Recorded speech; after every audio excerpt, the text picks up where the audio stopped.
Sige. So, malaki-laki na rin talaga yung nagastos ko sa pag-join. Kaya sabi ng Mujiko, itigil ko na rin ang kahibangan ko. At tumigil nga ako, so pumasok ako sa call center para may stable job ako. Natuwa ako sa last Christmas party namin kasi may pa-beauty contest ulit. Siyempre, sumali ulit ako and guess what? Lot-lot pa rin ako.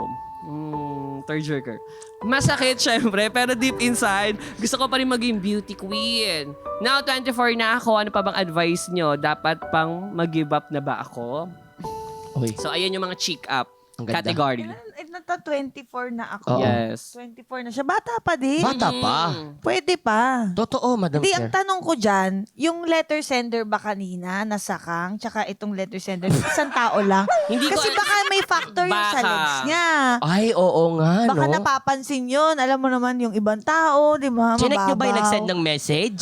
Oo. Sino ba kasi nag-email? Baka nang isang tao lang hinahord to. niya yung hinahug niya yung letter sending. Oo, Parang di okay. napansin to, itong istorya. Hindi Ay, niya. yata see. napansin, Itong libro ata ito. story, Mm-mm. oo. Pero totoo ganun. Pina-flood nila ako for gusto nila ma-read yung mga story nila. Oo. So, dahil dyan, Anong let's advice move mo? on. Tsaka- Anong Hindi. advice mo? Let's move on. Oo. Bueno. I think, wala namang masama na ituloy yung pangarap mo. Kasi, actually, kahit tumanda ka, may pangarap ka pa din eh. May gusto kang i-fulfill. Mm. Or wala ding masama na putulin yung pangarap. Di ba? Yes. Ituloy o putulin. Kung i-stop mo na, edi bahala ka sa buhay mo. Sige. Hindi, Tuloy mo. pero yun nga, basta tuloy-tuloy lang. Ako kasi, di naman ako, may give up naman, pero parang pause muna, tapos tuloy ka ulit. Ganon. Tapos aralin mo kung saan ka nagkamali or saan may kulang ka. Diba? Ang sakit kasi kapag hindi mo natuloy hindi natupad yung pangarap mo, like parang may kulang sa sarili mo, kahit Yes. tumanda ka na, parang, siya ginawa ko na lang pala to noon pa. So parang may pagsisisi talaga. So, grabe bangungot ang pagsisisi. Oo. Like True. real. Tama. At 24 pa lang din siya. Bata Oo. pa lang din naman siya. Hindi pa doon natatapos yung mundo niya. At tama ka din doon. Pahinga lang din. Kasi like tayo ngayon, masyado tayo nagmamadali. Pansin ko lang din ba, nagmamadali tayo sa future natin. Totoo.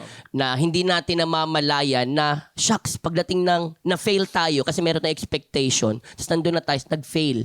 Masasad tayo. Diba? So, maabot na dyan yung para may stress ka, hindi mo na alam yung gagawin. So, dapat, inborn to.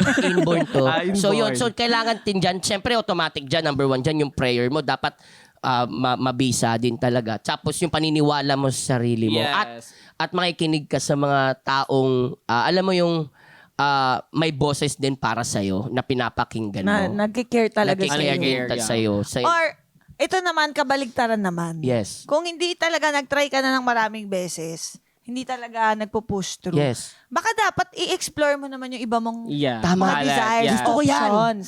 Or do not put your eggs in one basket. Yes. Oo, kasi basket ganon. Oh. Ayun! Hindi, di ba? Madami ka totoo. pang ibang skills. Ang tao, hindi lang binigyan ng isang skill set yan. Yeah. Totoo. Hindi lang isa ang talent niyan. Totoo. Maraming talent. Totoo. Parang isipin mo na lang sarili mo, isa kang malaking bahay. Hindi lang Uy, may nasasaktan. Ha? Sabi mo, Malaking bahay? isa kang. Yung sa ulo. Ayun. Sorry, hindi ko Ayun, yun. nahuli din ang punchline. Tama. Hindi, isipin mo malaking bahay ka na hindi lang pinto ang meron ka. Ay, ang Marami ka ganda. pang bintana. Ay, totoo. Ang ganda Diba? nun. So mag-iingat ka lang sa akyat bahay. Oo. Yun lang ang Maging point doon. open. Yun. So Galing. dapat Oo. close mo lagi window mo. Oo. Totoo.